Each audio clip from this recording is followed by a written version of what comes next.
ఓం నమో భగవతే వాసుదేవాయ. ఓం శ్రీ పరమాత్మనే నమః. సంజయ ఉవాచ ఏవముక్తో హృషీకేశో గుడాకేశేన భారత సేనయోరుభయోర్मध्ये స్థాపయిత్వా రథోత్తమం భీష్మద్రోణ ప్రముఖతా సర్వేషాం చ మహీక్షితాం. ఉవాచ పార్థ పశ్యైతాన్ సమవేతాన్ కురునితి. సంజయుడు ధృతరాష్ట్రునితో ఇలా చెప్పాడు. అర్జునుడు ఆ విధంగా అన్న తరువాత శ్రీకృష్ణుడు రెండు సేనల మధ్య అనగా భీష్ముడు, ద్రోణుడు మరియు మహీక్షితాం అనగా శరీర రూపమైన భూమిపై అధికారాన్ని స్వాధీనం చేసుకున్న అందరి రాజుల మధ్య ఉత్తమ రథాన్ని నిలబెట్టి ఇలా అన్నాడు.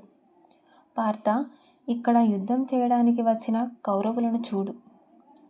ఇక్కడ ఉత్తమ రథం అంటున్నాం అంటే బంగారంతోనో వెండితోనో వజ్ర వైడూర్యాలతోనూ చేయబడ్డ రథం కాదు.